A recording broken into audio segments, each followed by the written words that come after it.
Mummy.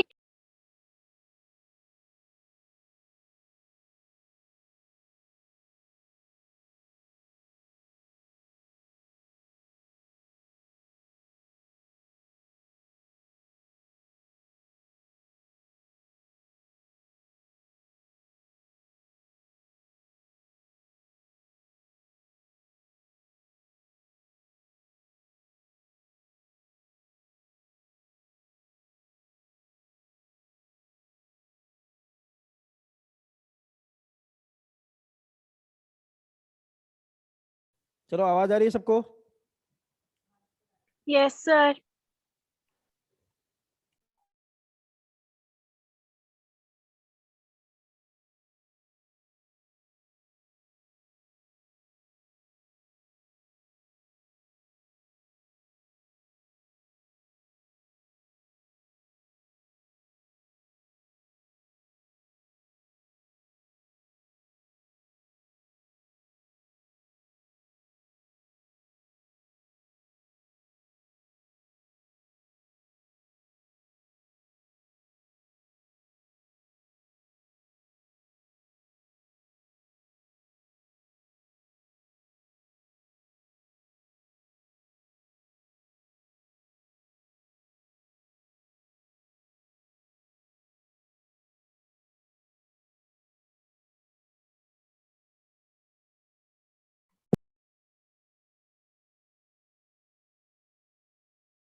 चलो, आवाज आ रही सबको?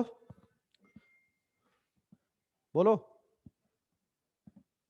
Yes sir.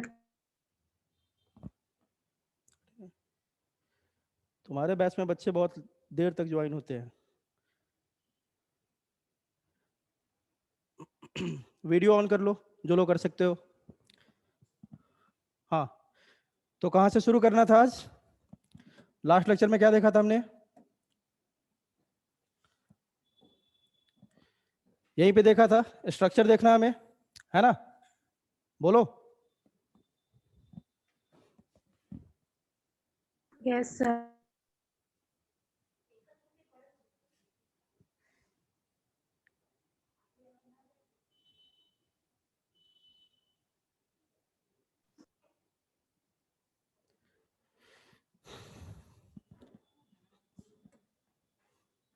चलो ये आपने देख लिया था कि स्पर्मियोजेनेसिस में क्या क्या चेंजेस होते हैं, ठीक है?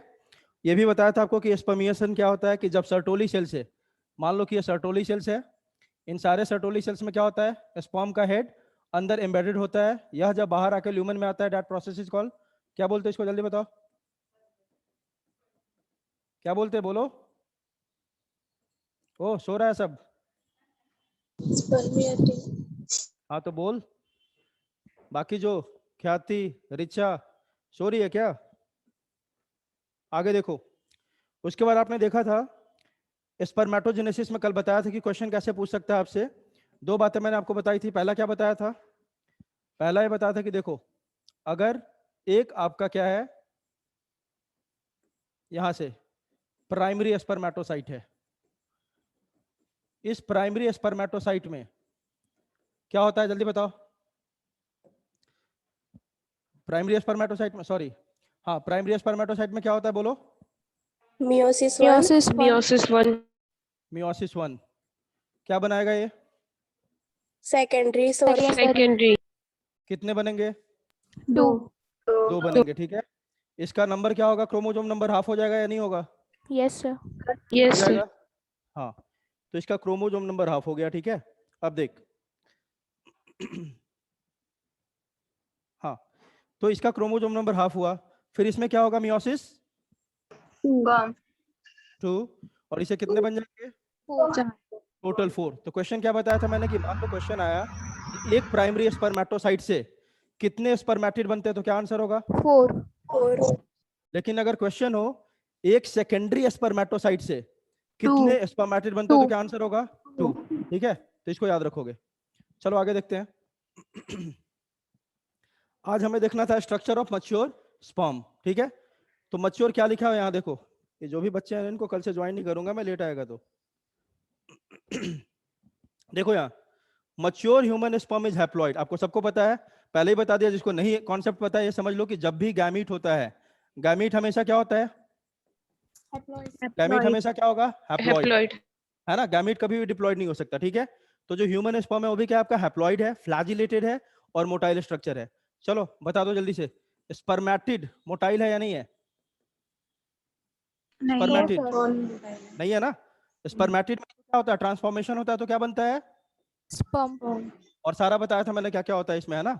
Compaction of nucleus, plasma membrane का डेवलपमेंट, ठीक है, ये सारी बातें आपने देखा है। चलो आगे देखो, the human sperm was first discovered by, किसने करा था? ल्यूवेनहॉक, अपने सेल चैप्टर में पढ़ा था ये चीज। आगे देखो, a plasma membrane envelops the whole body of sperm, ये भी आपने देख लिया था, है ना। जब हम देख रहे थे क्या स्पर्मियोजेनेसिस में क्या क्या ट्रांसफॉर्मेशन होता है। आगे क्या है, यहां से मेनली हमें शुरू करना है कि एक मैच्योर स्पर्म में कौन कौन से पार्ट होते हैं। ब्रीफ आपको कल मैंने बताया था, क्या ब्रीफ बताया था आपको, क्या क्या होता है उसमें? एक हेड, एक बहुत छोटा सा नेक होगा, मिडिल पिस एंड टेल। अब इन रीजन में क्या क्या मिलता है उसको देखना है हमें, ठीक है। यहाँ देखो, पहला कौन सा है स्पर्म का? Head region. इसमें मेनली कौन होगा? सबसे जो ज्यादा इसमें स्ट्रक्चर डोमिनेंट है कौन है इसका? न्यूक्लियस, ठीक है। और बताओ, न्यूक्लियस के हेड पे कैप लाइक स्ट्रक्चर होता है, उसको क्या बोलते हैं? कल बताया था मैंने, एक्रोसोम। एक्रोजोम। एक्रोजोम के अंदर क्या होता है? लाइसिन, स्पर्म लाइसिन, है ना। और वह क्या करता है ख्याति? स्पर्म लाइसिन क्या करता है? हेल्प बोलो करता है कोई, न्यूक्लियस को। कोई भी बोलो, स्पर्म लाइसिन का फंक्शन क्या है? एग के मेम्ब्रेन को ब्रेक करके वो स्पर्म को एग्जैक्टली, एक के मेम्ब्रेन को क्या करता है वो? ब्रेक करता है, ठीक है। तो देखो हेड रीजन में क्या होगा? The sperm head contains a very little cytoplasm, पहले ही बता दिया था आपको कल, आपने जब देखा था स्पर्मियोजेनेसिस, उसमें हमने एक बात करी थी कि जब स्पर्म मैच्योर होता रहता, मतलब स्पर्मेटिड से जब वह स्पर्म में कन्वर्ट होता है, उस दौरान मच ऑफ द साइटोप्लाज्म, मतलब कि बहुत सारा साइटोप्लाज्म स्पर्म का खत्म हो जाता है ना। बहुत थोड़ा बहुत स्पर्म में क्या मिलेगा आपको? साइटोप्लाज्म। इसीलिए एक बात मैंने बोली थी कल, कि जब याद है सबको, मैंने कल बात बताया था कि जब स्पर्म और एग का फ्यूजन हो रहा है ना, तो स्पर्म क्या कंट्रीब्यूट करता है बेटा, जल्दी बताओ। Genetic material. लेकिन जो ओवम है वो क्या कंट्रीब्यूट करता है? Cytoplasm plus Genetic genetic material material, plus genetic cytoplasm. Material plus cytoplasm, दोनों कंट्रीब्यूट करता है ना? ठीक है, तो इसलिए यहाँ पे देखो, यहाँ पे भी यही लिखा हुआ है कि स्पर्म के हेड में कोई पूछे कि साइटोप्लाज्म होता है, क्वेश्चन आया हुआ था नीट में। क्या क्वेश्चन था कि स्पर्म का जो हेड है उसमें साइटोप्लाज्म बहुत ज्यादा अमाउंट में होता है, बहुत कम अमाउंट में होता है, तो आंसर क्या होगा इसका? बोलो, बहुत कम अमाउंट में, है ना, ऑलमोस्ट नेग्लिजिबल। तो sperm head contains a very little cytoplasm. उसके बाद इसमें क्या होगा? सबसे डोमिनेंट स्ट्रक्चर आपका elongated haploid nucleus, ठीक है, the anterior portion of which is covered by a cap like structure called acrosome। ये सबको पता है चीज, ठीक है। acrosome is a cap like structure filled with lytic enzymes called sperm lysins that help in fertilization of the ovum। बोलोगे sir sperm lysine कैसे help करता है फर्टिलाइजेशन में? आपको कल ही बताया था कि देखो यहाँ पे ये मान लो आपका एग है, एग में क्या है, इसके मेम्ब्रेन होते हैं। यह जब स्पर्म का हेड इससे टकराया है ना, इसके ऊपर जो कैप लाइक स्ट्रक्चर है दैट इज एक्रोजोम। इस एक्रोजोम के अंदर एक एंजाइम होता है that is called sperm lysines, है ना। यह स्पर्म लाइसिन इसके मेम्ब्रेन को डिसॉल्व करेगा, तब जो आपका इस स्पर्म का न्यूक्लियस है इसके न्यूक्लियस के अंदर गया और जाके फ्यूजन करके क्या बनाएगा? जल्दी बताओ। God. जाइगोट बनाएगा, ठीक है। तो यह एक के मेम्ब्रेन को डिसॉल्व करने में हेल्प करता है, कौन? स्पर्म लाइसिन, जो कहां प्रेजेंट है? एक्रोजोम के अंदर। चलो आगे देखो, sperm lysine dissolve the membranes enveloping the ovum and help the sperm cell to enter the ovum। Second जो एक छोटा सा रीजन होता है दैट इज कॉल्ड नेक। आप डायग्राम देखोगे एनसीईआरटी में आपके दिया हुआ है, तो ये देखो यहाँ एनसीईआरटी में एक छोटा सा डायग्राम, यहाँ देखो, यह जो आपको डिप्रेशन नजर आ रहा है छोटा सा यहाँ पे, दिस डिप्रेशन इन नेक। नेक बहुत छोटा सा होता है, ठीक है। दिस डिप्रेशन, आपको डिप्रेशन दिखाई दे रहा होगा, इसी को अपन नेक बोलते हैं, ठीक है। यह पूरा रीजन क्या है आपका? This one is head region, this is नेक।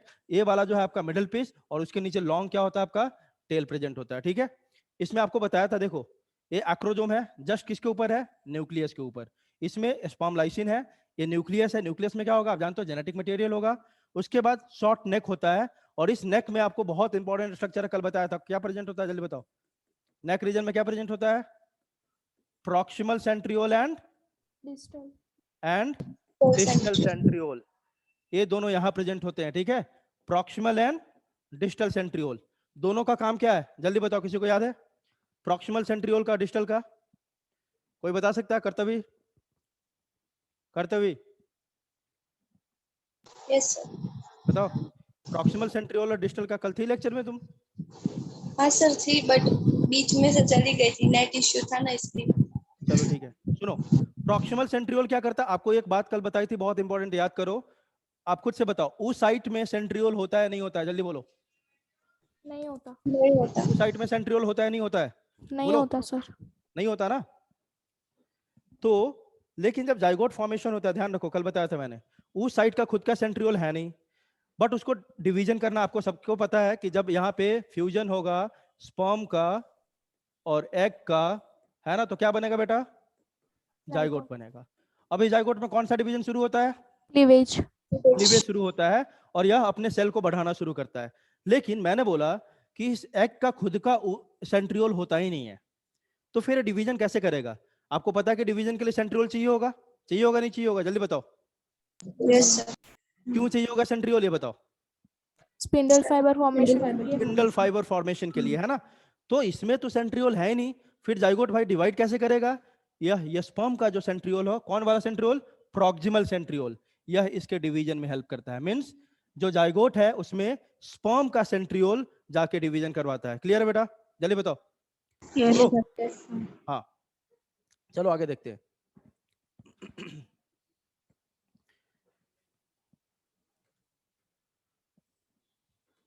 चलो, तो नेक में देखो क्या आपका, the short neck contains proximal and distal centriole. याद रखना, डिस्टल सेंट्रियोल का एक और नाम है, उसको क्या बोलते हैं अपन? बेजल बॉडी, ठीक है।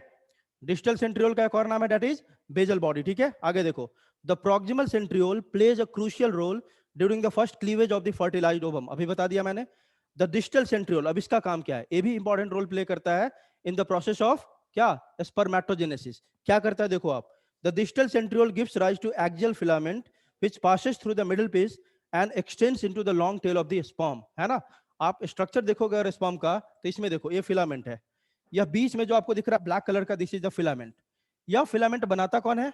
Distal centriole. या फिलामेंट बना कहां पे, डिस्टल सेंट्रियोल से नेक रीजन में, यहां से मिडल पीस को पार करते हुए कहां पहुंच जाता है, टेल में। मतलब सबसे ज्यादा जो एक्सियल फिलामेंट है किस रीजन में दिखाई देगा आपको, किस रीजन में, जल्दी बताओ, टेल रीजन। टेल रीजन में, ठीक है। तो वहां पे वहां तक पहुंच जाता है, ठीक है। आगे देखो, हाँ, the distal centriole gives rise to the axial filament which passes through middle piece and extends into the long tail of the sperm. ये सब बातें बहुत आसान है।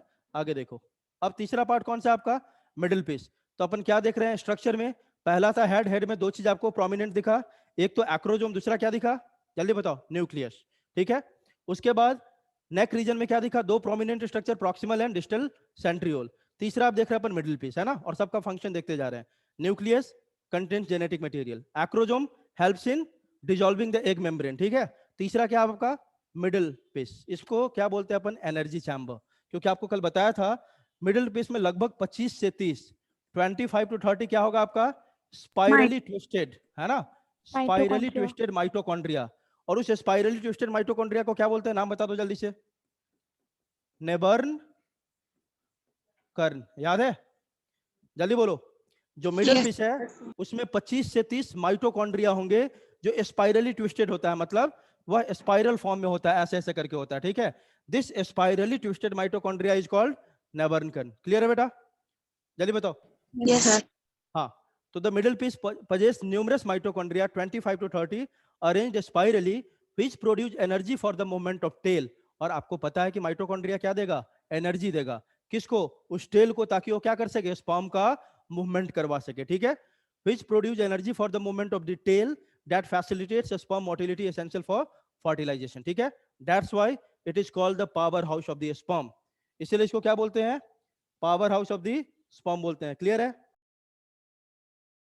Yes sir.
बेटा आवाज आ रही है सबको, यस सर।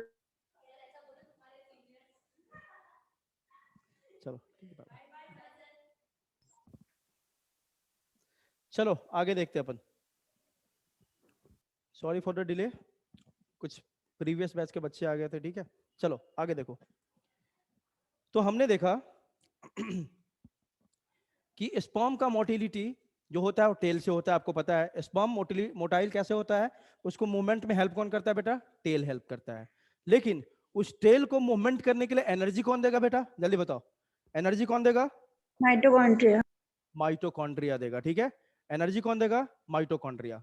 चलो आगे देखो the spirally twisted mitochondria is called nebenkern, पहले ही बता दिया। The part of the axial filament which lies in the middle piece is surrounded by this spiral sheath made up of mitochondria. आपको बताया ना कि जो डिस्टल सेंट्रियोल है वह जो बनाया आपका एक्सियल फिलामेंट, वह मिडल पीस को पार करते हुए कहां जाएगा? टेल तक पहुंचेगा। ठीक है, तो ये जो मिडल जो आपका एक्सियल फिलामेंट है ना मिडल पीस में, इसी के अराउंड वो स्पाइरली ट्विस्टेड रहता है। कौन? आपका mitochondria. And this twisted mitochondria is called, क्या बोलेंगे बेटा? This twisted mitochondria is called neben का नेबर्नकर्न। ठीक है, आगे देखो। Thin layer of cytoplasm is found in middle piece which is known as manchette. ये भी जरूरी है याद रखना।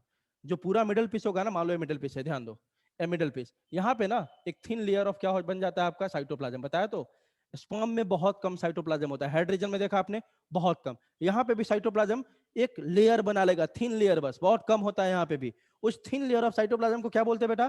क्या टर्म देते हैं इसके लिए? मैनचेट। क्लियर है बेटा?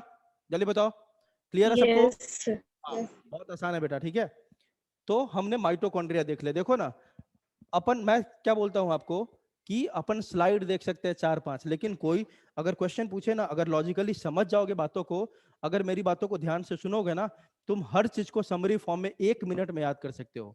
हमने क्या पढ़ा? 3 स्लाइड हमने देखा स्पर्म पे, लेकिन क्या देखा कि सर जो मैच्योर स्पर्म होते हैं उसमें 4 पार्ट होते हैं, head, neck, middle piece and tail. Head में क्या सर? हेड में जो प्रोमिनेंट स्ट्रक्चर है न्यूक्लियस है, उस न्यूक्लियस को एंटीरियर पोर्शन पे एक कैप लाइक स्ट्रक्चर कवर किया होता है, जिसको बोलते हैं अपन एक्रोजोम। सर न्यूक्लियस में जेनेटिक मटेरियल होता है, और एक्रोजोम में एक एंजाइम होता है स्पर्म लाइसिन, जो कि एग के मेम्ब्रेन को डिसॉल्व करता है ड्यूरिंग फर्टिलाइजेशन, ताकि जो स्पर्म का न्यूक्लियस है एग के अंदर मूव कर सके। पहली बात। दूसरा आया neck region. Sir neck region बहुत छोटा सा होता है और उसमें 2 प्रोमिनेंट स्ट्रक्चर मिलते हैं, proximal centriole and distal centriole. Sir proximal centriole क्योंकि उस साइट में खुद का सेंट्रियोल नहीं है, तब जो जाइगोट बनता है ना, उसका पहला जो क्लीवेज डिवीजन होता है, उसमें प्रॉक्सिमल सेंट्रियोल हेल्प करता है by the formation of spindle fibre.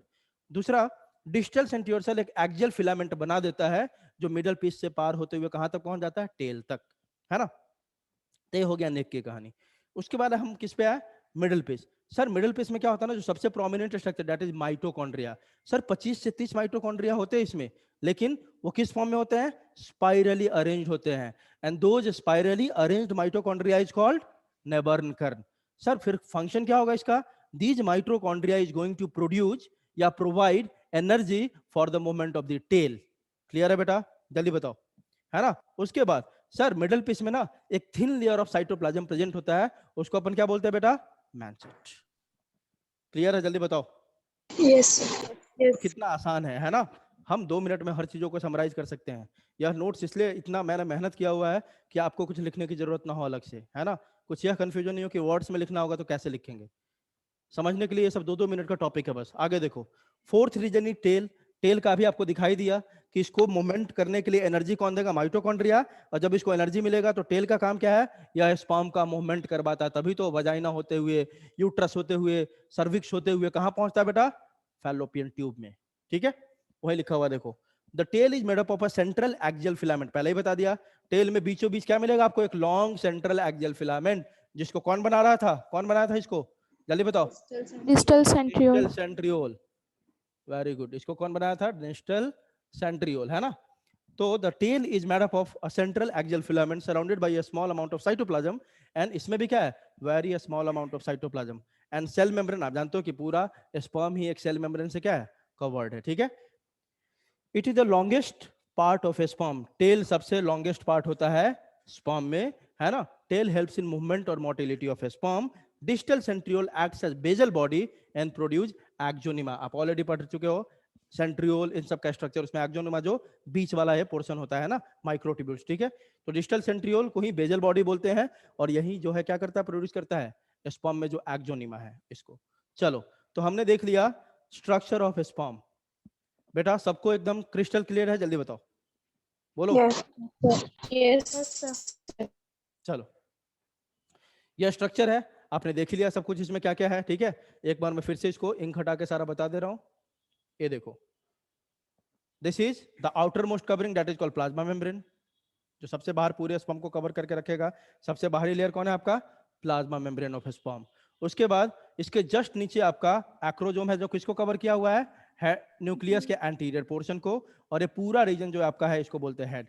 उसके बाद एक छोटा सा बीच में नेक होता है, नेक के बाद यह वाला पोर्शन मिडल पीस है। इस मिडल पीस में देखो आप ऐसे करके आप देख रहे हो स्पाइरली अरेंज क्या है आपका माइटोकॉन्ड्रिया। किसके ऊपर अरेंज है? जो एक्सियल फिलामेंट पास कर रहा है इसी के ऊपर अरेंज है। एक्सियल फिलामेंट पूरा कहाँ है? टेल के एंड तक है, ठीक है। उसके बाद यहाँ से टेल शुरू हो जाता है जो हेल्प करता है मूवमेंट ऑफ स्पर्म में। क्लियर है बेटा सबको? Yes. बोलो। Yes, sir. चलो अब देखते हैं hormonal control of male reproductive system, ठीक है, कि कौन कौन से हार्मोन है जो कि क्या करेगा? मेल पूरे रिप्रोडक्टिव सिस्टम को चला रहा है। तो सबसे पहला, मैं पूरा नहीं लिख रहा हूं, आपको सबको पता है कि पहले गोनाडोट्रोफिन रिलीजिंग हार्मोन होता है GnRH, जो हाइपोथैलेमस का पार्ट है। यह स्टिमुलेट करता है किसको बेटा? Anterior lobe of pituitary. जब यह एंटीरियर लोब ऑफ प्यूटिट्री को स्टिमुलेट करता है तो क्या सिक्रीट करता है? FSH and LH। ये बात आपको पता है, इसलिए मैंने सीधे यहां से लिखना शुरू किया। देखो दो ही हार्मोन है, आपको पता है, एक फॉलिकुलर स्टिमुलेटिंग हार्मोन और एक आपका LH है, इसको बोलते हैं ICSH, है ना। आपको बताया था ना, ICSH को LH भी बोल सकते हैं अपन, ठीक है। अब देखो FSH क्या करेगा और LH क्या करेगा, दोनों का फंक्शन देख लेते हैं। बहुत सिंपल है, बहुत सिंपल, पढ़ चुके हैं पहले ही हम। FSH क्या करता है? स्टिमुलेट या एक्टिवेट करता है किसको बेटा? जर्माइनल एपिथेलियम। होप आपको सबको याद हो, स्ट्रक्चर देखा था जब हमने सेमनीफेरस ट्यूब्यूल का, तो इसमें एक लाइनिंग था सेल का, उसको क्या बोलते थे अपन? जर्माइनल एपिथेलियम। उस जर्माइनल एपिथेलियम में दो टाइप के सेल थे, एक कौन था बेटा? जर्म सेल्स, और दूसरा कौन था बेटा? सर्टोली सेल्स, है ना। याद है ना सबको? जल्दी बोलो। एक Yes. सेमनीफेरस ट्यूब्यूल जब हमने देखा था तो इसमें दो टाइप के सेल मिले थे, ज्यादा जो क्यूबॉइडल सेल था और बीच में आपका ट्रायंगुलर सेल था, ठीक है। तो ये जो सेल थे इसको क्या बोला था हमने? जर्म सेल्स या स्पर्मेटोगोनिया, ठीक है। और जो बीच बीच में था इसको क्या बोला था हमने बेटा? Sertoli cell. सर्टोली सेल्स, है ना। तो जैसे ही FSH रिलीज होता है ना, यह जर्माइनल एपिथेलियम को स्टिमुलेट एक्टिवेट कर देता है। तो इसमें जो दो सेल है ना, जर्माइनल एपिथेलियम स्टिमुलेट हो गया, मतलब क्या? इसमें जो दो सेल है वो भी क्या हो गया? एक्टिव हो गया, है ना। Germ cells and Sertoli cells. और फिर यह क्या करेगा? स्पर्म का प्रोडक्शन कर देता है बाय मियोसिस। और सर्टोली सेल क्या करता है बेटा? प्रोड्यूसेस ABP एंड इनहिबिन, दोनों काम बता चुका हूं। इनहिबिन क्या करता है? FSH के ओवर एक्टिविटी को चेक करता है, रोकता है ना। और ABP क्या करता है? जो बाहर में लिडिक सेल, जो लिडिक सेल बाहर में सिक्रीट कर रहा था क्या? टेस्टोस्टेरोन, उसको उठा के कहां भेजता है? सेमनीफेरस ट्यूब्यूल में, ताकि स्पर्मेटोजेनेसिस अच्छे से हो सके। क्लियर है बेटा? जल्दी बताओ। Yes, sir. हाँ ठीक है। तो यह काम हो गया किसका बेटा? FSH का। अब LH क्या करता है? LH स्टिमुलेट करता है किसको बेटा? लिडिक सेल्स को, है ना। और तब लिडिक सेल क्या सिक्रीट करेगा? Male sex hormone that is called androgen. और यही एंड्रोजन में मेनली कौन है? टेस्टोस्टेरोन, है ना। और यह टेस्टोस्टेरोन क्या करता है? मेल का जो भी सेकेंडरी सेक्स कैरेक्टर है उसको कंट्रोल करता है। क्लियर है बेटा? जल्दी बताओ। Yes, sir. Yes, sir. बहुत आसान है बेटा, देखो इतना बेहतरीन नोट्स है ना, आप बिलीव नहीं करोगे, तुम लोग को लग रहा होगा ऐसे बोल रहा हूँ, 2-2 बजे 3-3 बजे रात बज जाते मेरे को PPT, क्योंकि ये सारे मेरे नोट्स है। आप सबको पता कि मैं पहले नोट्स भेज देता था सीधे करके ऐसे, है ना। PPT बनाने में बहुत टाइम जाता है, इसको सजाने में, ये सब करने में सब, है ना। फिर भी क्योंकि तुम्हारे लिए प्रेजेंटेशन अच्छा हो, तुम्हें मेहनत ना करना हो, क्योंकि तुम 12th में हो, ये सब काम हो रहा है, तो थोड़ा पढ़ाई पे ध्यान दो सब लोग। आगे देखो, अब हमारा शुरू होगा प्रोसेस स्पर्मेटोजेनेसिस। हमने देख लिया स्पर्म कैसे बनता है, वह देखा। उसके बाद हमने स्ट्रक्चर ऑफ स्पर्म देख लिया। उसके बाद हमने हार्मोनल कंट्रोल देख लिया, है ना। अब शुरू हो रहा oogenesis। बताया था ना हमारा टॉपिक क्या चल रहा है बेटा? गैमेटोजेनेसिस, है ना। और गैमेटोजेनेसिस क्या होता है बेटा? फॉर्मेशन ऑफ गैमीट्स, है ना। और दो टाइप का गैमीट हमें बनाना था बेटा। पहला कौन था? स्पर्म, और दूसरा था ओवम, है ना। तो स्पर्म तो हमने बना लिया, पूरा प्रोसेस देख लिया स्पर्मेटोजेनेसिस का। अब किसका प्रोसेस देखेंगे अपन? oogenesis, ठीक है।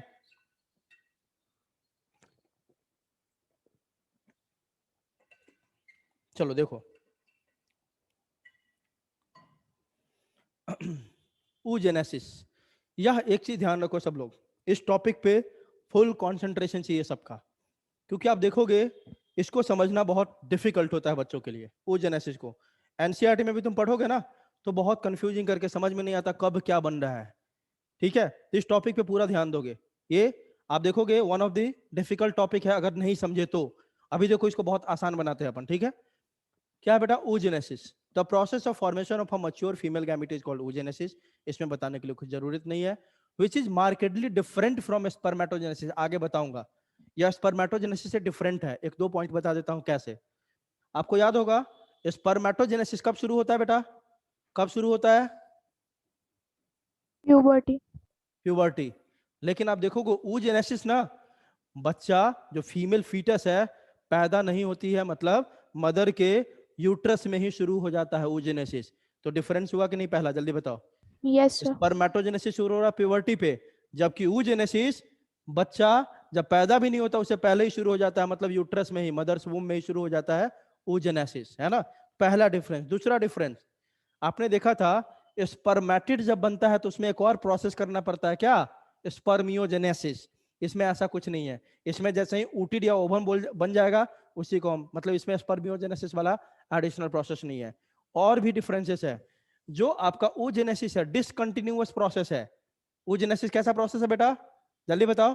डिसकंटिन्यूअस प्रोसेस है, जबकि स्पर्मेटोजेनेसिस कैसा प्रोसेस था?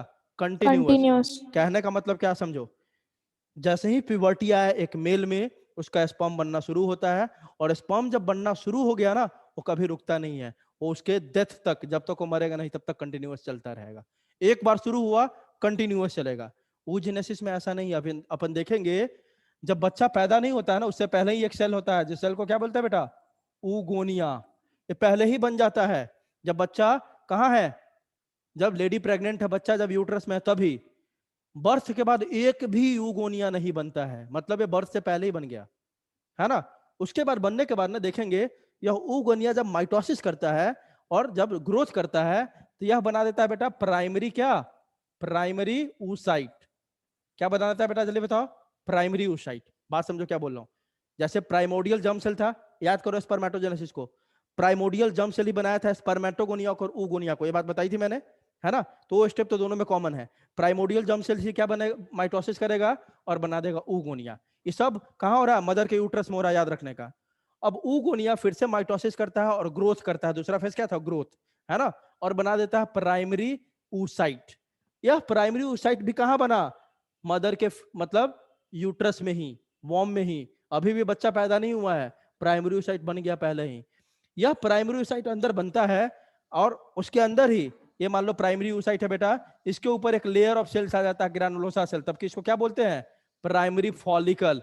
ये प्राइमरी फॉलिकल भी कहां बन गया? मदर के यूट्रस में ही। जैसे ही ये प्राइमरी फॉलिकल बन गया ना, अब यह प्राइमरी oocyte मियोसिस 1 शुरू कर देता है। ध्यान देना क्या बोल रहा हूं। यह प्राइमरी oocyte क्या शुरू कर देता है बेटा? मियोसिस 1। कब? जब वो यूट्रस में है तभी। और जैसे ही बच्चा बर्थ होता है ना, यह रुक जाता है।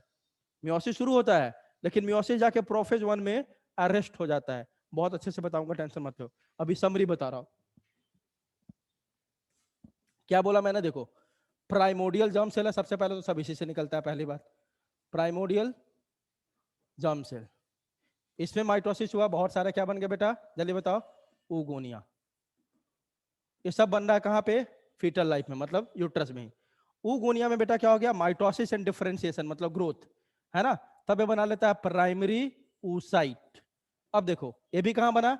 उसी के अंदर, मदर्स के फीटस में ही। अब प्राइमरी oocyte जैसे ही बनता है, मान लो प्राइमरी oocyte है, इसको तुरंत एक लेयर ऑफ सेल्स बाहर से सराउंड कर लेता है। इस लेयर ऑफ सेल को क्या बोलते हैं बेटा, जल्दी बताओ? Granulosa cell. क्या बोलते हैं बेटा? Granulosa cell. तब इस कंप्लीट स्ट्रक्चर को, मतलब oocyte, primary oocyte surrounded by a layer of granulosa cell is called primary follicle. आई बात समझ? जल्दी बताओ, बोलो जल्दी। यस। यह जो प्राइमरी फॉलिकल है ना बेटा, यह बर्थ से पहले बना, मतलब अब बच्चा जो पैदा होता है ना, वह किसके साथ पैदा होता है? इसी प्राइमरी फॉलिकल के साथ। बर्थ होता है मतलब इसी प्राइमरी फॉलिकल के साथ। बात समझ में आई? मतलब प्राइमरी फॉलिकल तक का कहानी कहां पे हुआ बेटा? कहां पे हुआ? यूट्रस के अंदर, Uterus. फीटल लाइफ में। फिर बर्थ हुआ, तो बर्थ किसके साथ किया वो बच्चा, फीमेल बेबी? प्राइमरी फॉलिकल के साथ। लगभग 3 से 4 लाख प्राइमरी फॉलिकल होता है जब बच्चा पैदा होता है। तो कितने बेटा, कितने होते हैं? 3 से 4 लाख बोल रहा हूं, ऑलमोस्ट 20 लैक्स। कितने होते हैं जल्दी बताओ? ऑलमोस्ट 20 लैक्स, 2 मिलियन होता है ना। 2 मिलियन मतलब 20 लैक्स हो गया। तो प्राइमरी फॉलिकल जब बच्चा पैदा होता है ना, तो लगभग 20 लाख प्राइमरी फॉलिकल होते हैं। अब यही प्राइमरी फॉलिकल, क्या बोला था मैंने, जैसे ही प्राइमरी oocyte बना था ना, यह मियोसिस शुरू कर दिया था। कब? कब? फीटल लाइफ में ही। बात समझो, प्राइमरी oocyte बना, प्राइमरी फॉलिकल बना। यह प्राइमरी फॉलिकल है ना, मेनली प्राइमरी oocyte आपका डिवाइड करना शुरू करता है। यह प्राइमरी oocyte जैसे ही बना था ना, यह मियोसिस 1 शुरू कर दिया था। प्राइमरी oocyte जैसे ही बना था, यह कौन सा डिवीजन शुरू कर दिया था बेटा? मियोसिस 1, है ना। यह शुरू तो कर दिया था मियोसिस 1, लेकिन अरेस्ट हो गया था किस फेज में जाके, जल्दी बताओ? प्रोफेज 1 में। अब ये तो याद नहीं दिलाना होगा ना भाई कि प्रोफेज मेटाफेज से तो याद नहीं दिलाना होगा। मतलब ये हुआ, ये प्राइमरी oocyte जैसे ही बना फीटल लाइफ में, मदर के यूट्रस में, यह मियोसिस 1 शुरू कर देता है। शुरू करके कहां तक पहुंच जाता है? इंटरफेज कंप्लीट कर लेता है ना। मियोसिस 1 के किस फेज में पहुंच जाता है? प्रोफेज 1 में। और प्रोफेज 1 के डिप्लोटिन तक पहुंच जाता है। कहां तक पहुंच जाता है बेटा? कहां तक? डिप्लोटिन। जल्दी से बता दो तो, प्रोफेज के सारे स्टेज से कौन कौन है, जल्दी बता दो कोई, जल्दी बोलो। प्रोफेज के स्टेजेस का नाम बताओ। लैप्टोटीन, लेप्टोटीन, हाँ जाइगोटीन, जाइगोटीन, ट्राइगोटीन, पकाइटीन, डिप्लोटीन, डिप्लोटीन, हाँ, डाइकाइनेसिस। तो याद है ना, डाइकाइनेसिस। याद है ना। यस तो यही मैं बोल रहा हूँ कि ये प्राइमरी oocyte, बहुत ध्यान से सुना, मैं बोल रहा हूँ, इसमें कंफ्यूजन होता है बच्चों को, है ना। यही नहीं पता कि प्राइमरी फॉलिकल कब बनता है। कुछ लोग बोलेगा कि सर बर्थ के बाद बनता है, पहले बनता है, तो यही मैं कंफ्यूजन बहुत होता है इसमें, यही समझा रहा हूँ। प्राइमरी oocyte जैसे ही बना था ना बेटा, यह मियोसिस 1 शुरू कर देता है, बस इतना समझो। मियोसिस 1 शुरू तो कर दिया, कहां तक पहुंच भी गया वो? कहां तक पहुंच गया, जल्दी बताओ? डिप्लोटिन तक। लेकिन डिप्लोटिन में जाके क्या हो गया? अरेस्ट। मतलब इसके बाद आगे हुआ डिवाइड नहीं करेगा, रुक गया। तो इसका मतलब जब प्राइमरी फॉलिकल के साथ बच्चा पैदा हुआ, तो इस प्राइमरी फॉलिकल में कौन सा oocyte है? प्राइमरी oocyte है कि सेकेंडरी oocyte है, जल्दी बताओ? प्राइमरी, प्राइमरी oocyte है। और यह प्राइमरी oocyte किस स्टेज में अरेस्टेड है अभी? प्रोफेज 1, प्रोफेज 1 के किस में? डिप्लोटिन। डाइप्रोटीन, हाँ, डिप्लोटिन है ना। किसमें है बेटा आपका? डिप्लोटिन में अरेस्ट है। मतलब अभी अब कुछ नहीं होगा बर्थ के बाद। बर्थ के बाद एक ही काम होगा, क्या? बर्थ के बाद एक ही काम होगा। कितने लाख फॉलिकल बने हैं देखो तो? 20 लाख, 20 लाख। बर्थ पे 20 लाख। अब यह प्यूबर्टी तक पहुंचते, है ना, इसका नंबर घट के हो जाता है 50,000 से कितना बेटा? 80,000। बात समझो। और कोई काम नहीं हो रहा है, बर्थ चाइल्डहुड में कुछ नहीं हो रहा है। प्यूबर्टी तक क्या हुआ? बस एक ही काम, यह प्राइमरी फॉलिकल में जो प्राइमरी oocyte था वह अरेस्टेड है प्रोफेज 1 के डिप्लोटिन में। और ये जो प्राइमरी फॉलिकल था 20 लाख, उसका नंबर घटते वो 10-12 साल का जो टाइम था, वो कितना पहुंच गया प्यूबर्टी तक बेटा? कितना हो गया? 50 से 80,000, है ना। मतलब प्राइमरी फॉलिकल डीजनरेट होता रहा बर्थ के बाद, उसका नंबर कम होते रहा। उस नंबर कम होने के प्रोसेस को जानते हो क्या बोलते हैं? फॉलिक्यूलर एट्रीशिया। क्या बोलते हैं बेटा? फॉलिक्यूलर एट्रीशिया। मतलब बर्थ के समय सर 20 लाख था, ये धीरे धीरे इसका नंबर कम हो गया, मतलब degeneration of primary follicle is called, क्या बोलते हैं बेटा, जल्दी बताओ? फॉलिक्यूलर एट्रीशिया। और प्यूबर्टी तक जाते जाते कितना बचता है, जल्दी बताओ, जल्दी बताओ, बोलो भाई। 50,000 प्यूबर्टी तक जाते जाते कितना बचा? 50,000 to 50 80,000, to 80,000। क्या? Primary follicle having primary oocyte, है ना। अब आगे देखो क्या होगा। तो प्यूबर्टी तक हमने पहुंचा दिया। हमने बोला सर प्यूबर्टी तक पहुंच गया, और प्यूबर्टी तक बस कितने प्राइमरी फॉलिकल बचे बेटा? 50K to 80K, बस इतना। और ये प्राइमरी फॉलिकल में क्या प्रेजेंट है बेटा? क्या प्रेजेंट है? प्राइमरी oocyte अरेस्टेड एट, कहां अरेस्टेड है? प्रोफेज 1 में। प्रोफेज 1 के किस स्टेज में? डिप्लोटिन। ठीक है। अब देखो, प्यूबर्टी जैसे ही होता है, बहुत सिंप्लीफाइड फॉर्म में बता रहा हूं मैं, प्यूबर्टी जैसे ही होता है, आप जानते हो कि फीमेल में साइकिल शुरू हो जाता है, कौन सा साइकिल? मेंस्ट्रुअल साइकिल, menstrual, है ना, या इसी को ओवेरियन साइकिल भी बोलते हैं। शुरू हो जाता है कि नहीं, जल्दी बताओ? होता है ना, यस सर। जल्दी बोलो। अब ये जो 50 से 80 के प्राइमरी फॉलिकल था ना, अब जब तक फीमेल का मेंस्ट्रुअल साइकिल चलता रहेगा ना, हर मंथ इसमें से एक प्राइमरी फॉलिकल, बहुत इंपॉर्टेंट है, देखो इसको समझा नहीं पाता टीचर, मैं आपको मतलब बहुत ऑनेस्टली बोल रहा हूं, बहुत अच्छे से तुमको बता रहा हूं, चुपचाप ध्यान दो। जिसको ना समझ में आया बेटा जरूर पूछना, नहीं तो टॉपिक पढ़ोगे ना समझ में नहीं आना, पहले बता दिया। ध्यान दो। प्यूबर्टी तक किसी को डाउट है बेटा? प्यूबर्टी तक सब लोग समझ गया? सब लोग जल्दी बताओ यस प्यूबर्टी तक कैसे पहुंचा? जरा सबसे बात कर लो। आयशा बेटा आपको समझ में आया? कशिश, हाँ sir, Sheryl, Khushisha, Khushisha, Ali, yes sir. Akanksha, yes sir. Simran, Yes, sir. Stuti, Yes, sir. जल्दी, Yes, sir. Saumya, Saumya, Yes, sir. Priyanshu, Priyanshu बेटा, यस सर। चलो ठीक है। देखो बेटा, नहीं समझ में आना जरूर पूछना, मैं बता रहा हूँ यह टॉपिक आप नहीं समझ पाओगे, मैं पहले बता रहा हूँ, क्योंकि इसमें यही नहीं समझ में आता है कि प्राइमरी फॉलिकल कब बना था, सेकेंडरी फॉलिकल कब बन गया, कैसे बन गया, तो बहुत इंपॉर्टेंट टॉपिक है, ठीक है। हाँ देखो, तो एक बार फिर से ब्रीफ कर दूं कैसे पहुंचा। सर बर्थ से पहले ही क्या बन गया था बेटा, ऊगोनिया।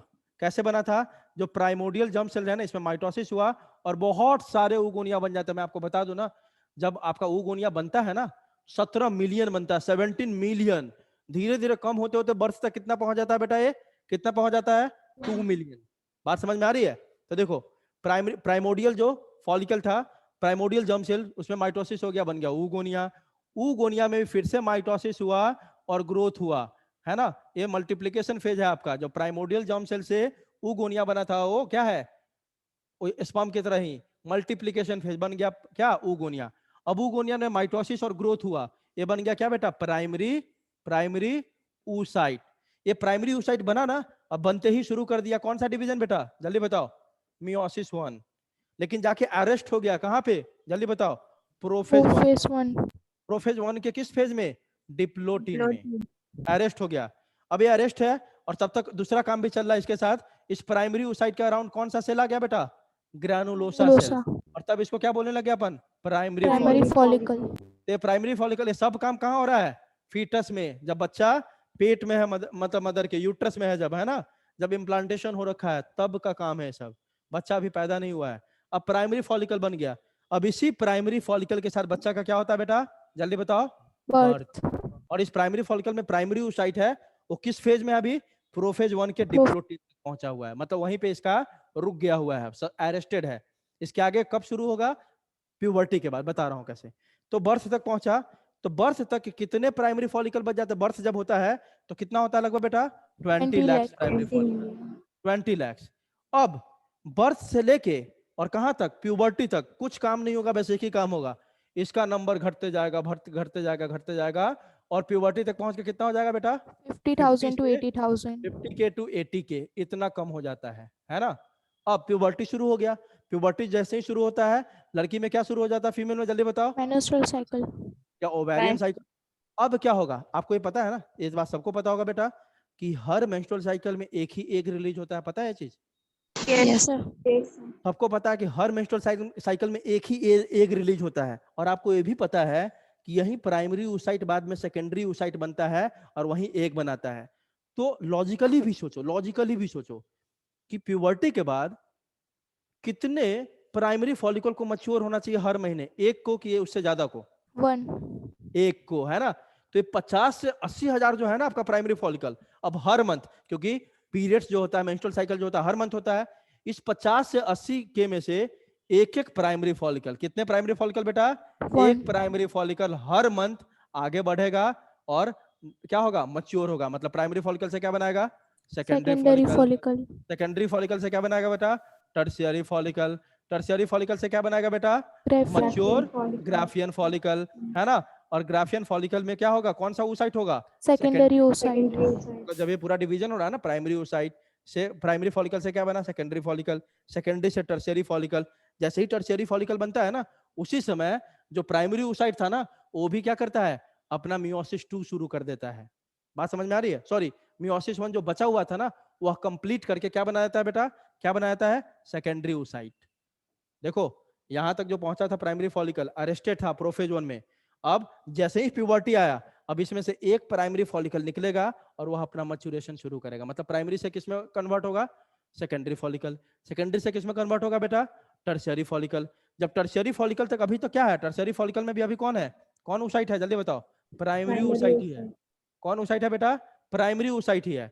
जैसे ही टर्शियरी फॉलिकल बन गया ना, अब यह प्राइमरी oocyte क्या करेगा, अपना मियोसिस जो रुका हुआ था ना, उसको कंप्लीट कर लेगा। मतलब मियोसिस 1 कब कंप्लीट होता है, आफ्टर प्यूबर्टी।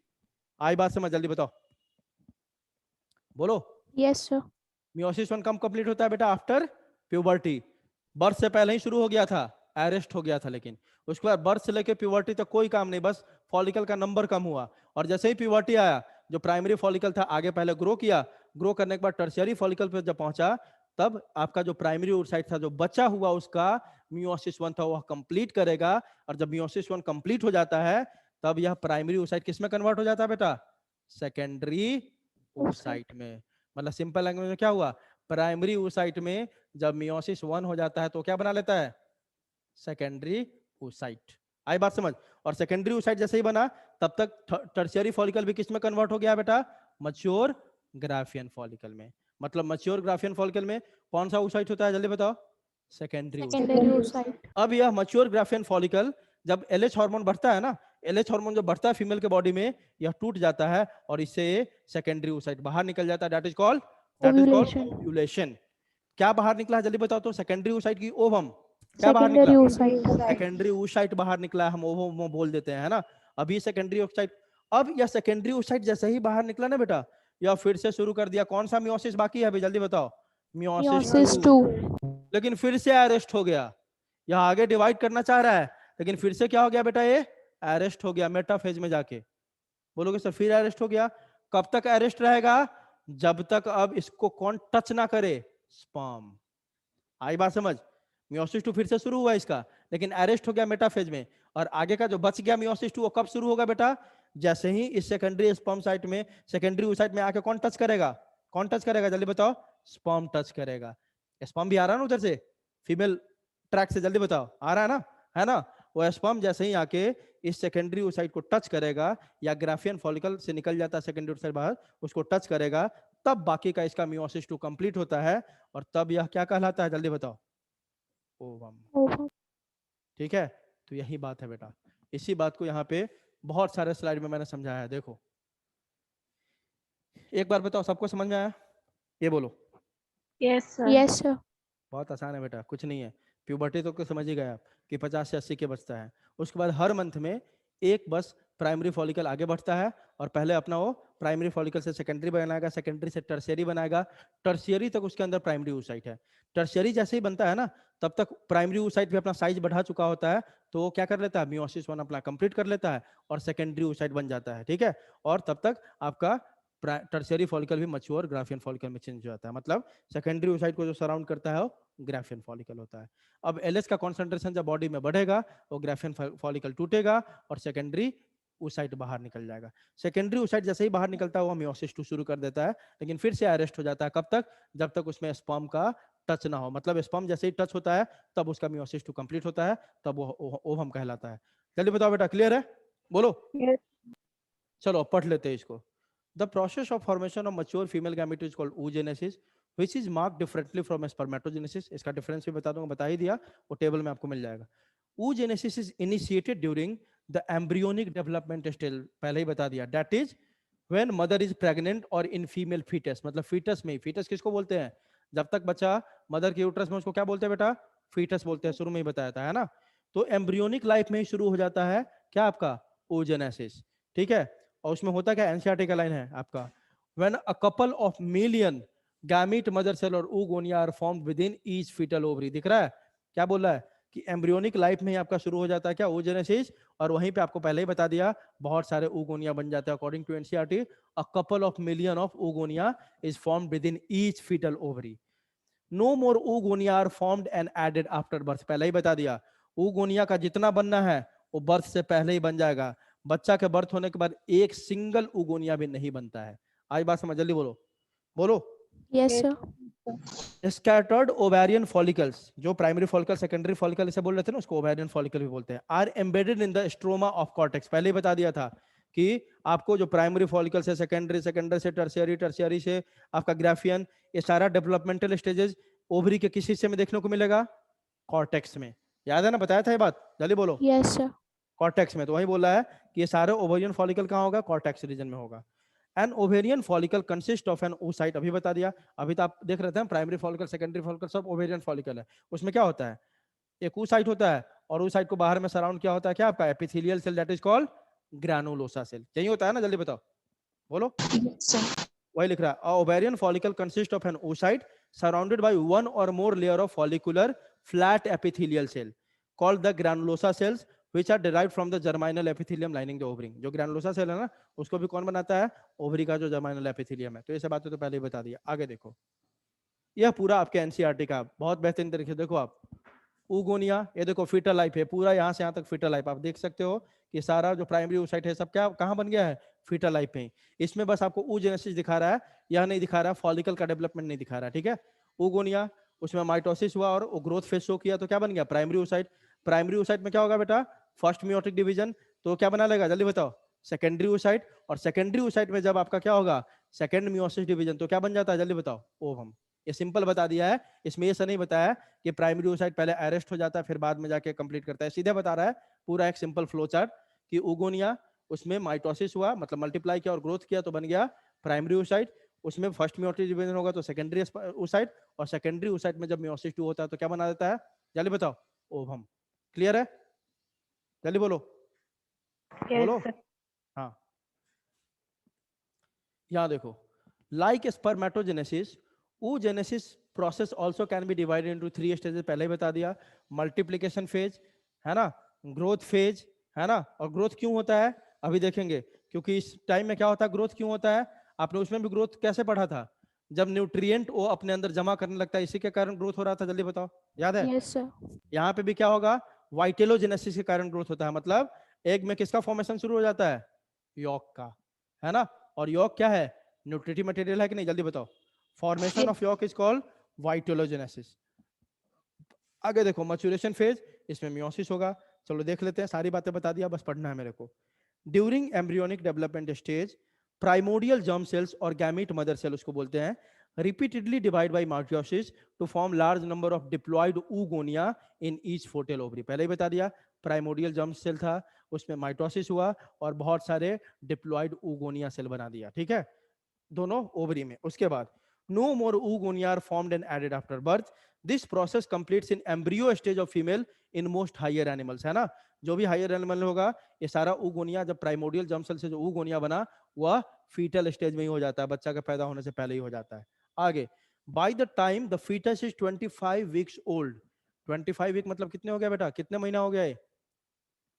लगभग 3 महीना, है ना। यही हुआ ना? जल्दी बताओ, कितने महीने हुए? 6 महीना, 3 महीना, क्या बताओ? 25 वीक्स मतलब कितने महीने? अरे 1 महीने में 4 वीक, तो 25 कितने? 6 महीने। लगभग 6 से 7, है ना। तो by the time the foetus is 25 weeks old, all the oogonia that she will ever produce are already formed by mitosis। Mitosis से कैसे बना था oogonia? प्राइमोडियल जर्म सेल में माइटोसिस हुआ, माइटोसिस से बन गया बहुत सारा oogonia। अब क्या बताया, एक फीमेल को अपने पूरे लाइफ में जितना oogonia चाहिए होगा ना, वह प्रेगनेंसी के 6ठे महीने से 7वें महीने तक बन गया होता है। मतलब उसके बाद कोई, मतलब बर्थ के बाद तो बनेगा ही नहीं एक भी, सब बन गया 6 से 7वें महीने तक ही। वो अपने पूरे लाइफ में जितना oogonia यूज करेगी ना, सब बन चुका है 25 वीक तक, 25 वीक तक। उसके बाद सेकेंड फेज क्या है? Growth phase. तो मल्टीप्लिकेशन फेज क्या हुआ बेटा? प्राइमोडियल जर्म सेल में माइटोसिस हुआ और यह क्या बना दिया? जल्दी बताओ। oogonia। Oogonia. This phase is called as multiplication phase. देखो ना, मल्टीप्लिकेशन हुआ था यहाँ पे। अगला, growth phase. In this phase oogonia divide by mitosis and differentiate. यहाँ पे ग्रोथ भी हो रहा है। डिफरेंशिएट मतलब oogonia grow in size to form primary oocyte। तो ग्रोथ फेज में क्या होगा बेटा? जो oogonia बन गया था, स्टेप बाय सुनते जाओ, जो oogonia बन गया था इसमें पहले माइटोसिस हुआ और फिर क्या हो गया? ग्रोथ, मतलब डिफरेंशिएशन हो गया। ग्रोथ कैसे हुआ?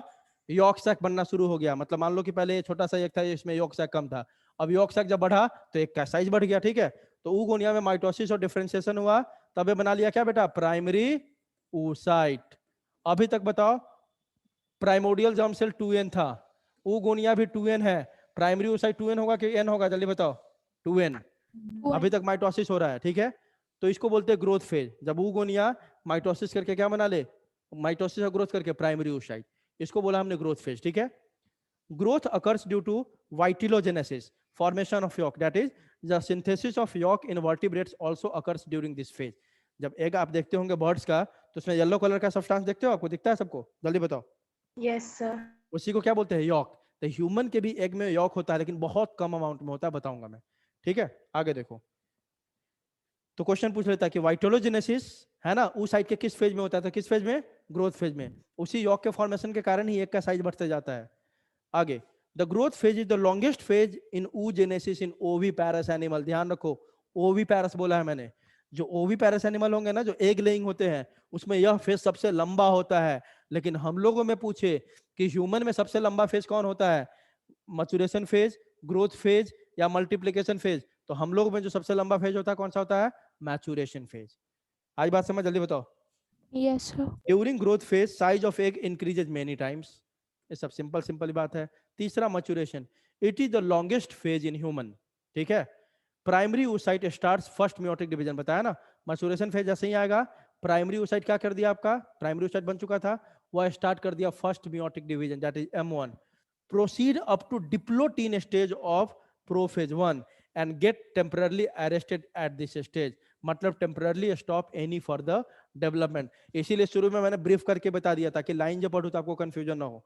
क्या बहुत आसान है सर, प्राइमोडियल जर्म सेल्स उगोनिया बना दिया माइटोसिस करके, मल्टीप्लिकेशन फेज। सर उगोनिया फिर से माइटोसिस किया और ग्रोथ करके बना दिया, कौन सा फेज, क्या बना दिया, प्राइमरी oocyte, वो ग्रोथ फेज। सर उसके बाद जो प्राइमरी oocyte बना ना, तुरंत क्या करता है, मियोटिक डिवीजन शुरू कर देता है, मियोसिस 1। ये तो कॉमन सेंस की बात है, पहले मियोसिस 1 ही होगा। लेकिन सर वो कंप्लीट नहीं हो पाता है, वह मियोसिस 1 कहां तक पहुंच जाता है, डिप्लोटिन स्टेज तक, वहां पे रुक जाता है सर, मतलब टेम्पररी रुक गया हो। Now each primary oocyte gets surrounded by, तो पहले ये अपना मियोसिस शुरू कर दिया, उसके बाद जो प्राइमरी oocyte बना था बेटा, उसके अराउंड बता चुका हूं, उसके अराउंड एक लेयर ऑफ सेल्स आ जाता है, उसको क्या बोलते हैं बेटा, जल्दी बताओ, ग्रैनुलोसा सेल। क्या बोलते हैं, ग्रैनुलोसा सेल। मतलब किसमें कन्वर्ट हो गया, आप प्राइमरी फॉलिकल में। पूरे एनसीईआरटी से उठाया हुआ लाइन अब समझाने के लिए, देखो। नाउ इस primary oocyte gets surrounded by a layer of granulosa cells and then it is called primary follicle. The number of primary follicle at birth is approx 2 million, that is 20 lakhs. Note, so a person is born with primary follicles containing primary oocyte। बताया ना कि person जब पैदा होता है, birth करता है, जब फीमेल बेबी, तो वो किसके साथ निकलता है बॉडी से बाहर, प्राइमरी फॉलिकल के साथ। उस प्राइमरी फॉलिकल में क्या प्रेजेंट है बेटा, क्या प्रेजेंट है, जल्दी बताओ, बोलो। Primary oocyte. प्राइमरी oocyte जो सस्पेंडेड है किस फेज में, किस फेज में, डिप्लोटिन। Prophase 1. ठीक है। Now a large number of, बताया था ना कि बर्थ इसके साथ हुआ, उसके बाद बर्थ से लेके प्यूबर्टी तक क्या होता है, प्राइमरी फॉलिकल का नंबर क्या होता है बेटा, कम होते जाता है। By a process called follicular atresia, वही लिखा है देखो। Now a large number of these primary follicles degenerate from birth to puberty. Degeneration of these follicles are called follicle atresia and their disposal is done by phagocytes। मतलब आपका 20 lakhs आपका क्या था, primary follicle, अब धीरे धीरे कम होके puberty तक पहुंचते पहुंचते कितना हो गया बेटा, 50 से 80,000। तो बीच में जो गायब हुए उसको हटाने के लिए भी कोई चाहिए ना, तो कौन होता है, फैगोसाइट, जो हमारे बॉडी में सेल होते हैं उसको खा खा के क्लियर करते रहता है, हटाते रहता है वहां से। ठीक है, आगे, therefore at puberty only 60,000 to 80,000 primary follicles are left in each ovary. याद रखने का, ईच ओवरी, दोनों में नहीं, ईच ओवरी में कितने बच जाते हैं बेटा, 60,000 से 80,000 तक। क्लियर है बेटा, जल्दी बताओ। सारे एनसीईआरटी का लाइन है, सीक्वेंस में बहुत अच्छे से अरेंज किया है मैंने। अब देखो, with the onset of puberty, मतलब जैसे ही प्यूबर्टी आता है, पहले बताया था प्यूबर्टी तक क्या हुआ बेटा, नंबर कम होते गया प्राइमरी फॉलिकल का। उसके बाद क्या बताया था थोड़ी पहले, कि जैसे ही प्यूबर्टी आता है, अब वह प्राइमरी फॉलिकल ग्रो करना शुरू करेगा। मतलब प्राइमरी से क्या बना लेगा, जल्दी बताओ, सेकेंडरी से क्या बना लेगा, टर्शियरी। टर्शियरी जब बनता है तो उसी में क्या करता है, प्राइमरी oocyte अपना क्या कर लेता है, कंप्लीट मियोसिस 1 और बना लेता है क्या, सेकेंडरी oocyte। और जब ये काम चलता रहता है उसी समय टर्शियरी फॉलिकल भी किसमें कन्वर्ट हो जाता है, Graphene follicle. फॉलिकल में। कितना आसान तो है बेटा। With the onset of puberty, a primary follicle begins to mature with each ovarian cycle और menstrual cycle। बताया ना कि 50, 60 से 80,000 है हमारे पास, है ना। लेकिन उसमें से अब हर मंथ मेंस्ट्रुअल साइकिल के साथ कितने प्राइमरी फॉलिकल आगे जाके बनाएगा मैच्योर फॉलिकल, हर मंथ एक एक। ये बात समझ में आई क्यों, क्योंकि हर मंथ एक ही एक बाहर निकलता है। तो ठीक है, हर ओवरी में 60 से 80 के आपका क्या है, प्राइमरी फॉलिकल है, लेकिन अब मेंस्ट्रुअल साइकिल में एक ही एक निकलता है। तो इस 60 से 80 के में हर मंथ अब एक प्राइमरी फॉलिकल आगे बढ़ेगा और ये क्या बना देगा फाइनली, बताओ, मैच्योर ग्राफियन फॉलिकल। हर मंथ ऐसा ही होगा, एक कम हो गया, अगली बार दूसरा प्राइमरी फॉलिकल आएगा दूसरे मंथ में, तीसरे मंथ में तीसरा आएगा, और यह काम चलता रहेगा। आई बात समझ बेटा, जल्दी बताओ। Yes, बोलो। sir. तो देखो, With the onset of puberty, a primary follicle begins to mature with each ovarian cycle or menstrual cycle. That is, with the onset of puberty, every month one primary follicle is going to mature into Graafian follicle. Clear है बेटा सबको? जल्दी बताओ, बोलो. Yes, sir. अब आगे देखो.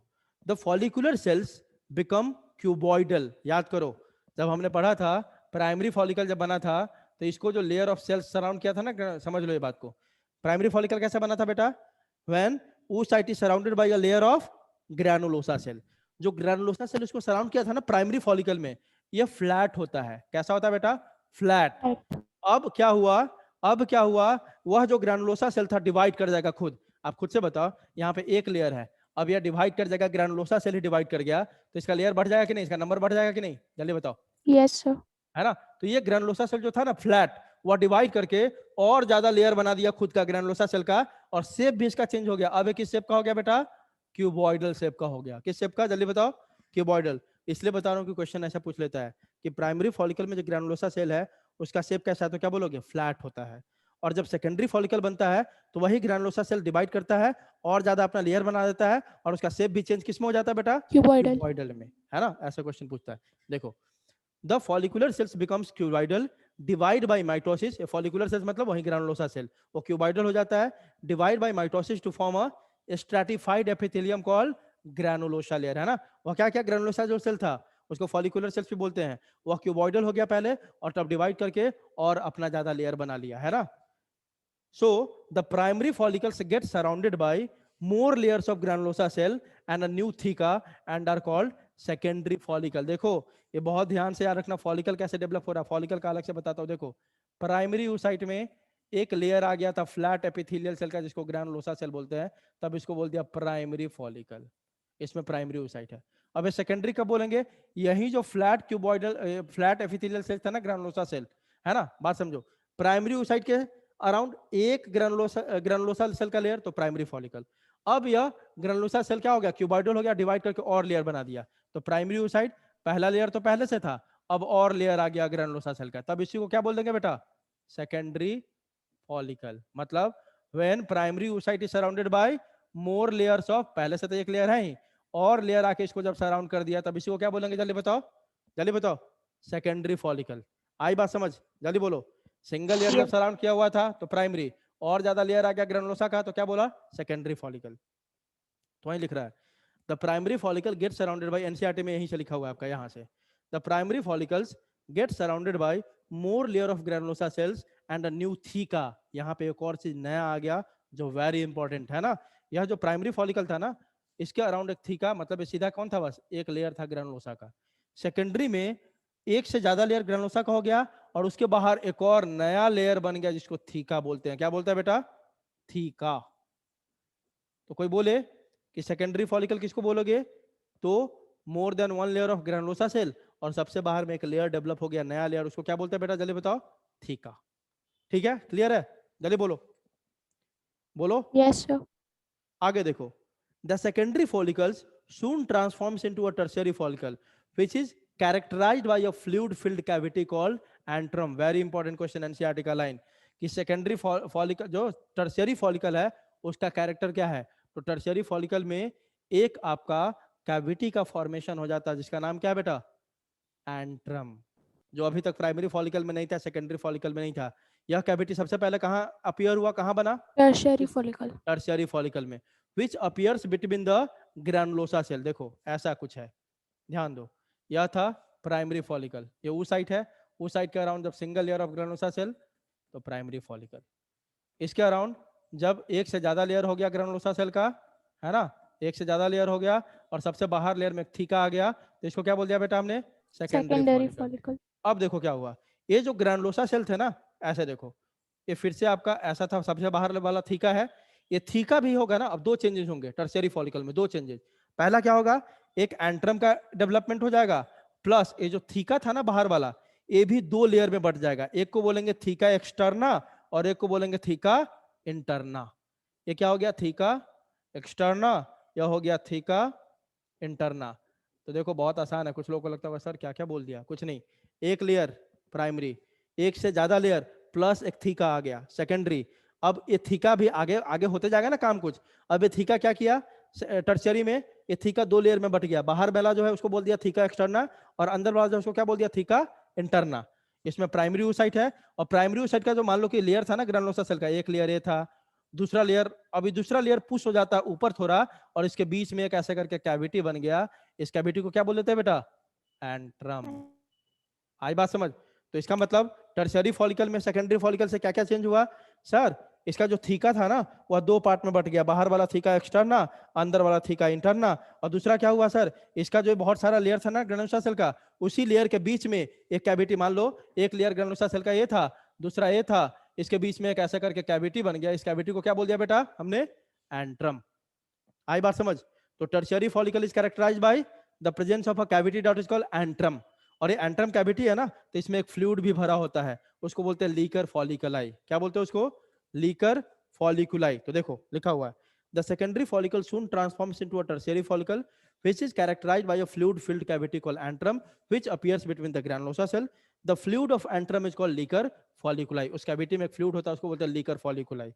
The theca layer is organise, बताया ना सेकंड चेंज क्या होगा? ए वाला जो थीका बना था, the theca layer is organised into inner layer cells called theca interna and outer layer of connective tissue cells called theca externa.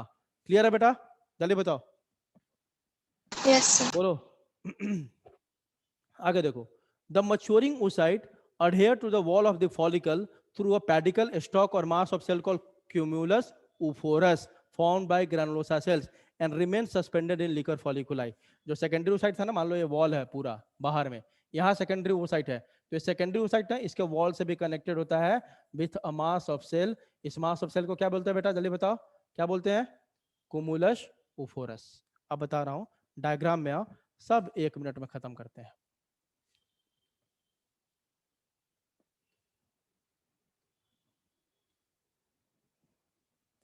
यहां देखो, ध्यान देना, सब लोगों को दिख रहा है डायग्राम? यह आपका देखो प्राइमरी फॉलिकल है, ठीक है। इसमें कैसे ग्रैनुलोसा सेल होंगे बेटा? बता दिया था पहले, कैसा होगा? Flat, Flat. है ना? ठीक है, और ये oocyte है बीच वाला ब्लैक वाला। अब देखो ये ग्रैनुलोसा सेल है आपका, ये ग्रैनुलोसा सेल में कैसे है? फ्लैट है। प्राइमोडियल में भी फ्लैट होता है, और जो प्राइमरी फॉलिकल है उसमें भी कैसा लेयर होगा इसका ग्रैनुलोसा सेल का? फ्लैट होगा। आपको जानते हो कि प्राइमोडियल फॉलिकल से ही क्या बनता है? Primary follicle. इसके बाद देखो, जब सेकेंडरी फॉलिकल बना तो सब कुछ तो है, लेकिन इसमें आपको सिंगल लेयर नजर आ रहा था प्राइमरी फॉलिकल में, किसका?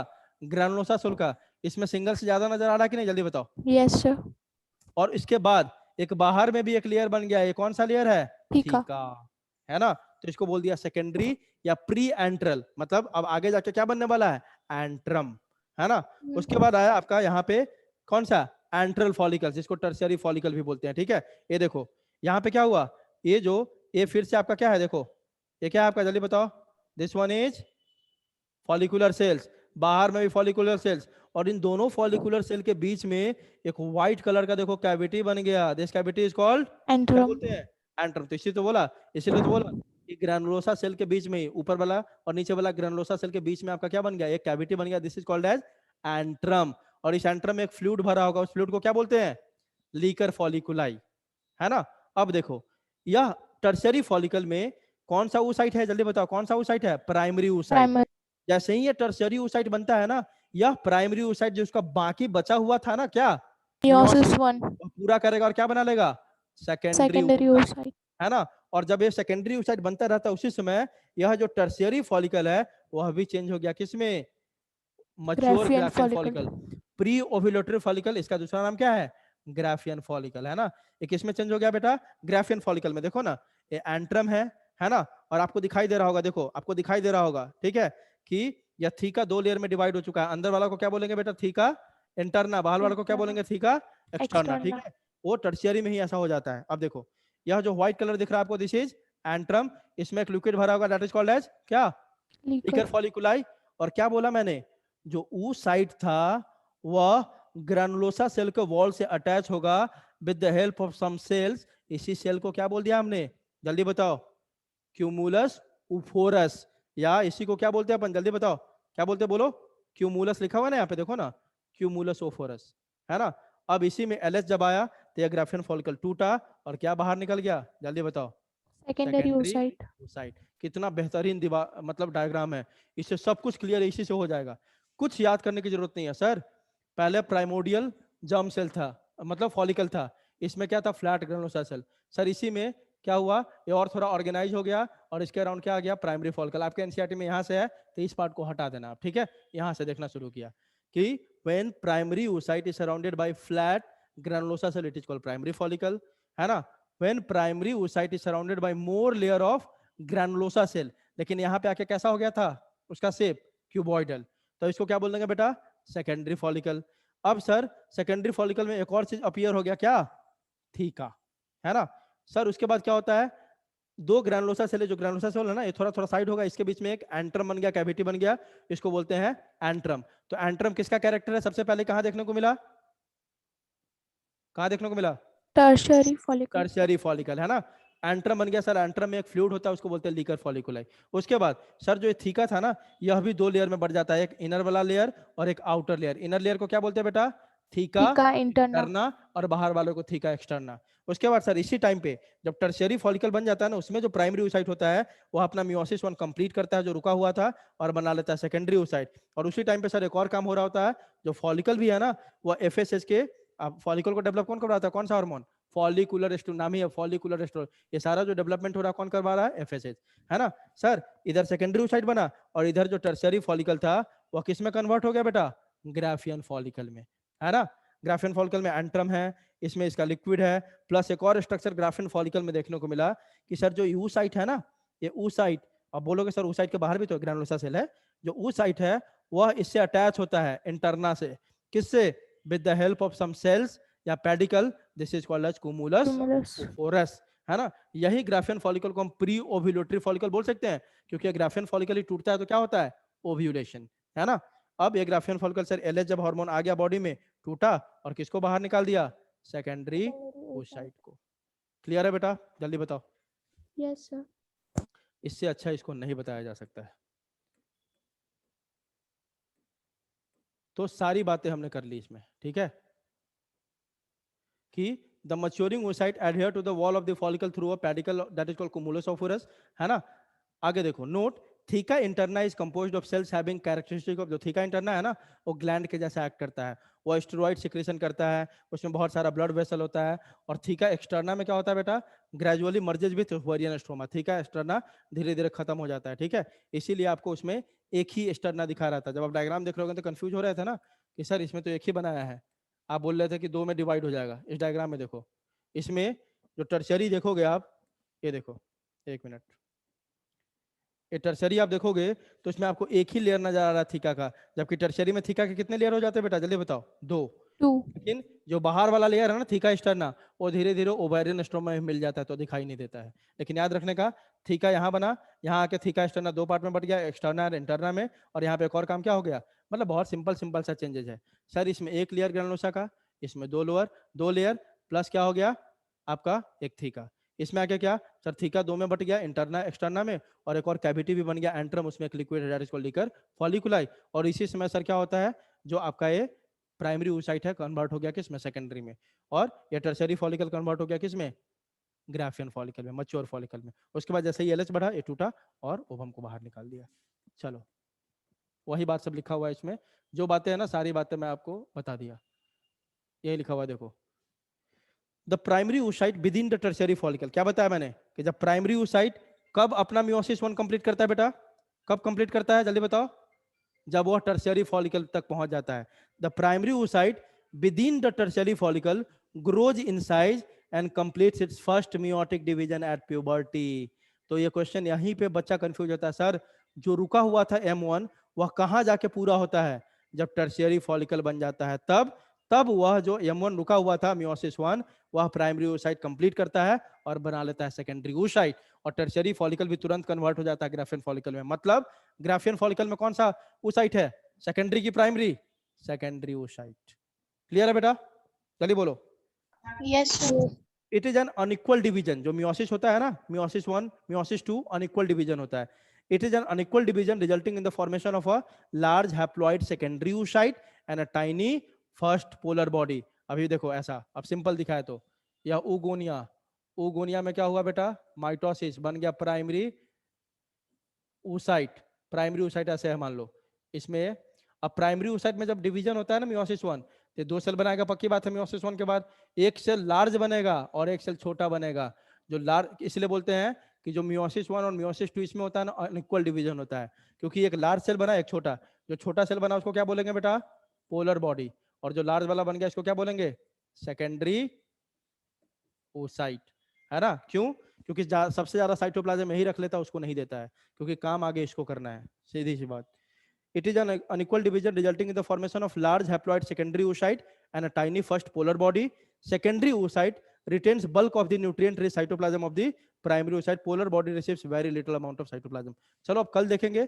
यहाँ तक सबको समझ में आ गया? The tertiary follicle changes into mature follicle or Graafian follicle. The secondary oocyte forms a new membrane called zona pellucida. यहाँ से आपको कल बताऊंगा। ब्रीफ सबको समझ में आ गया? ये बताओ, Yes, जल्दी sir. बोलो। सब कुछ तो खत्म ही कर दिया मैंने, है ना। दो चीज को अलग अलग बांट के चलना। oocyte वाला देखेंगे कहानी तो बहुत इजी है। oogonia, mitosis, primary oocyte। Primary oocyte में मियोसिस 1 शुरू हुआ, ये बनाया गया 2 सेल, एक लार्ज एक छोटा सा। छोटा वाला बना इसको क्या बोलेंगे, पोलर बॉडी, और बड़ा वाला बना इसको क्या बोलेंगे, सेकेंडरी oocyte। अब सेकेंडरी oocyte भी क्या शुरू करेगा, सेकेंड मियोसिस, ये भी अनइक्वल होगा, ये बना देगा क्या आपका, जल्दी बताओ, लार्ज ओवम, एक छोटा सा सेकेंड पोलर बॉडी, मतलब 2 पोलर बॉडी बनता है। आई बात समझ? यह हो गया पूरा oocyte का कहानी। और फॉलिकल का भी बता ही दिया, एक लेयर होगा प्राइमरी, 2 + थीका सेकेंडरी, है ना।